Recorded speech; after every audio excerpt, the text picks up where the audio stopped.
ನೀವು ನೀವು 500 ರೂಪಾಯಿ ನೋಟ್ಗೆ ಚೇಂಜ್ ಕೇಳಕ್ ಬಂದಿದ್ದೀರಾ? ನನ್ನ ಹತ್ರ 500 ರೂಪಾಯಿ ನೋಟ್ ಇಲ್ಲ ರೀ. ನಿಮ್ಮ ಹತ್ರ ಅಲ್ಲ ರೀ, ನನ್ನ ಹತ್ರ 500 ರೂಪಾಯಿ ಇದೆ ಅಂದಿದ್ದು. ಬನ್ನಿ ATM ಹೋಗೋಣ. ಈ ತಂಪೊತ್ನಲ್ಲಿ ATM ಬಗ್ಗೆ ಯಾಕ್ರೀ ಮಾತಾಡ್ತೀರಾ?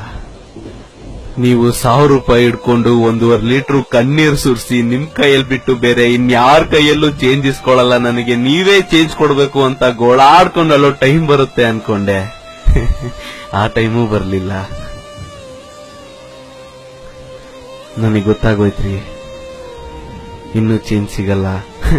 ಯಾಕಂದ್ರೆ ಬ್ಯಾಂಕ್ ಮುಂದೆ ಕ್ಯೂ ಖರಾಬ್ ಆಗಿದೆ ರೀ. ಚೇಂಜ್ ಸಿಗದೆ ಇದ್ದಾಗ ಮನುಷ್ಯ ತಲೆ ಕೆರ್ಕೊಂಡು ತಲೆಯಲ್ಲಿ ಗಾಯ ಆಗಿ ಗಾಯಕ್ಕೆ ಸ್ವಿಚ್ ಹಾಕೋಕೆ ಡಾಕ್ಟ್ರು ಕೂಡ ಚೇಂಜ್ ಬೇಕು ಅಂತ ಕೇಳ್ತಾರ್ರಿ.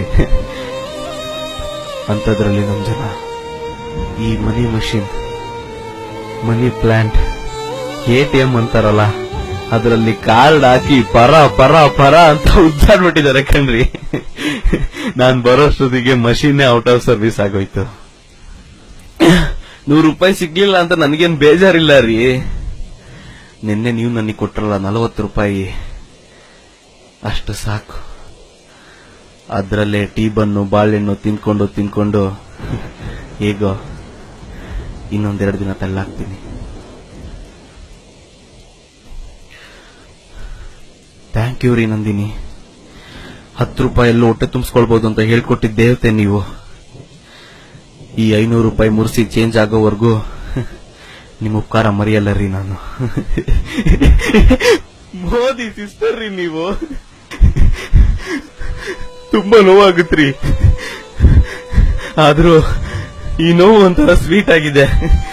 No friends, no treat. ಜೊತೆಗೆ 7 ರೂಪಾಯಿ ಮಜ್ಜಿಗೆ, ಮಸಾಲೆ ಮಜ್ಜಿಗೆ ಕೈಯಲ್ಲಿದ್ರೆ ದೂಸರ ಮ್ಯಾಟ್ರೇ ಇಲ್ಲ. ಸ್ವಲ್ಪ ಇದೆ, ಶೇರ್ ಕೇಳ್ಬಿಡಿ. ಏ ಲೋಪರ್, ಬಾಯಿ ಮುಚ್ಚೋ. ದೇವದಾಸ್ 500 ರೂಪಾಯಿ ಚೇಂಜ್ ಇದೆಯಾ ಅಂತ ಕೇಳ್ತಿದ್ದಾನೆ. ಜನ್ಮ ಜನ್ಮದಲ್ಲೂ ಜೊತೆಗೆ ನಡೆವ ಕನಸ ಕಂಡು